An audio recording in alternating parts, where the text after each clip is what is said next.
kubaza no hano uretse nk'utuntu tw'utumebure duto intebe ni hano hari n'abari nabo barari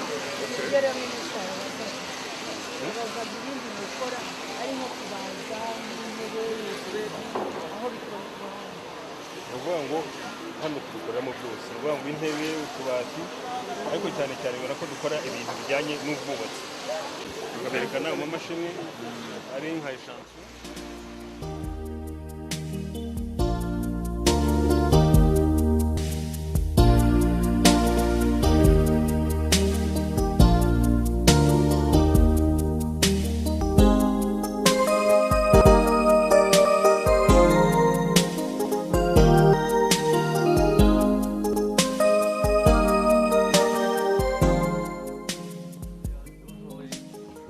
And for improving this production, you can remove them and to take them on the site. If they make finishing, interior design in a house, the carpenters, they can take it with them.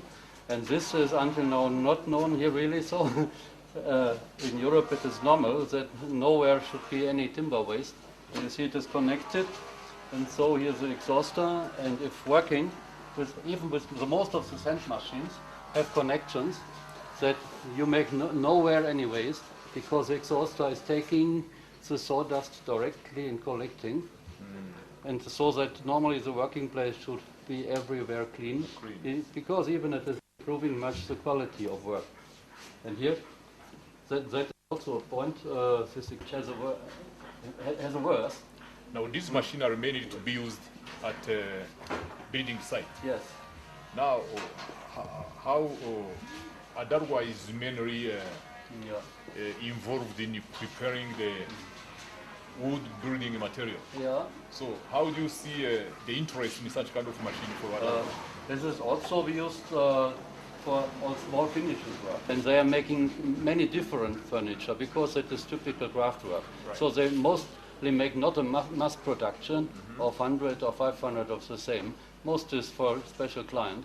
And so there you only need this machine, the big machines for first cutting, but for finishing, usually they are using small machines. But for smoothing, for example, there in the shelf you see a machine. It's a small machine, but it can be used for many different things for smoothing the sponge.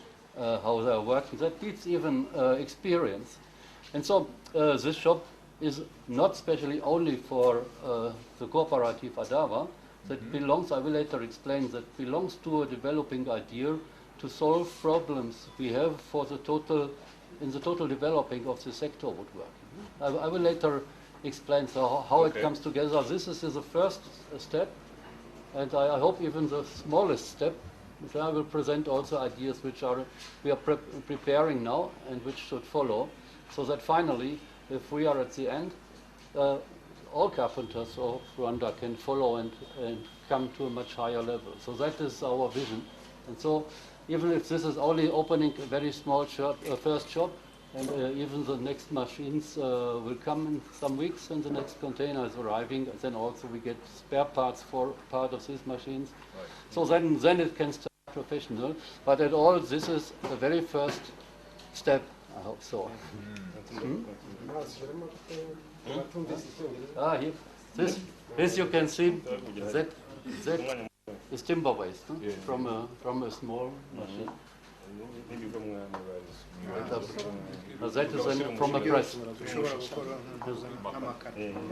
That is then a briquette which can be used, for example, for the kitchen instead of charcoal. It is much higher. Ngombwa ko twagira imashini twatsa murera dukeneye izindi ni ugutobora ariko izi ngizi uko twubaka uko tujya tunubaka urayifata ukashyiraho kuri ugacomeka ibyo ushaka ukabikata utiribuza hano ariko ubu ngubu ni eshantiyoni uvuga ngo hari nini zikora nk'ibi ngibi twarazisuye uvuga mu minsi iza turakorana nabo tujye tuzitumiza dukorera abakiriya baje kudusaba ibikoresho hano turabaherekeza tukabakora amaplafond inzugi kugenda mukabikorera aho ubaka mukabikorera bigasa neza kandi iyo tubikorera aho babishaka ikenera imashini itagaruka inyuma ubakosora ibyamunaniye. We have something very specially. It is our main problem. The very biggest problem we have in Rwanda for all woodworking. Parts with not knowing about it.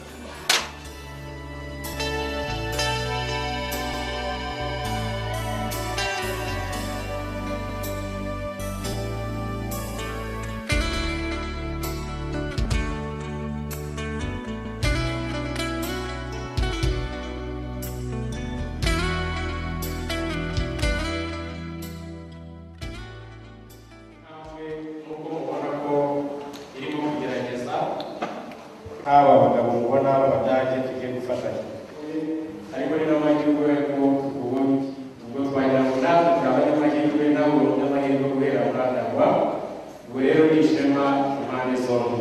Abantu bakora ku mamashini abo bajya bagira amagambo menshi baza gufangura vuba gahunda yacu kugira ngo bagezeho hagiye gukurikiraho n'ukuri n'ubwo nasanze tumaze kurangiza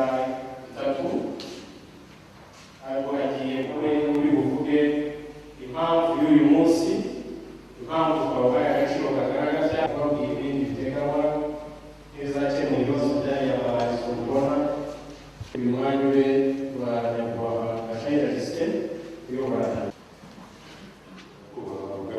uyobora akarere ka Gasabo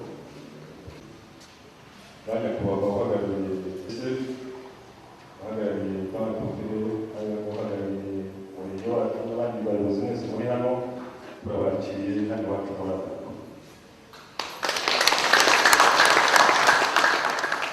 Koperative igamije guteza imbere imirimo y'ubukorikori n'ububaji mu Rwanda no kugurisha mu gihugu cyacu ndetse no hanze ya 50 kandi bigaragara ko bazakomeza kwiyongera.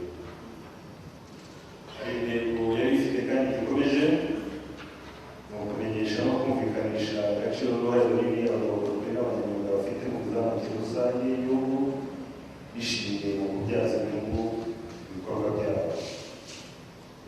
Ishinzwe kandi yemeje kurengera inyungu z'abanyamuryango, guteza imbere ubumenyi n'ubusabane mu banyamuryango kuko mu myaka yose maze abanyamuryango Adarwa tubana neza mu mahoro kandi bigatuma n'abandi bari mu miryango yacu tubana neza. Guteza imbere umubano hagati y'amakoperative, leta n'ibigo byo mu Rwanda ndetse no mu mahanga nk'uko mubibona uyu munsi. Guteza imbere ishoramari rishingiye mu kongera umusaruro no gutumiza no kohereza ibintu bikomoka ku bubaji mu mahanga.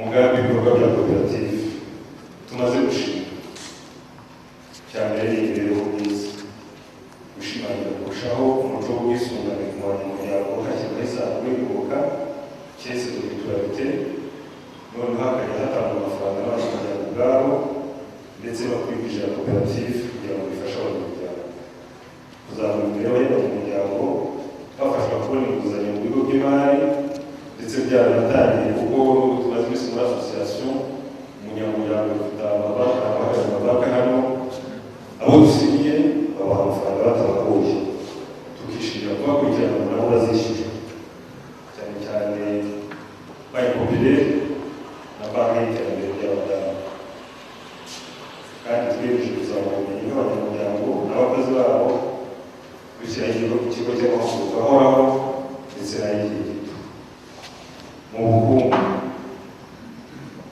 ubundi bigaragara neza ko abanyamuryango bacu bateye imbere kuko dutangiye uko umuntu yabaga ameze ubona ko imibereho yacu yagize ariko umuntu tugamije muri iyi minsi aho imbere yacu mureba kubera hari hatuye abaturage twagereye ubuyobozi kugira ngo amafaranga bakoreshe ibintu kandi atari make noneho ngo tugiye kubaka inzu twise complexe commercial ikazabarizwamo ibintu by'ubucuruzi butandukanye ibikoresho by'ubwubatsi uje gushaka imbaho hano n'ibindi by'ubwubatsi akabona n'ibindi bikoresho tuzashyira salle d'exposition ko twifuza kunoza tukabaza neza cyane ibintu byiza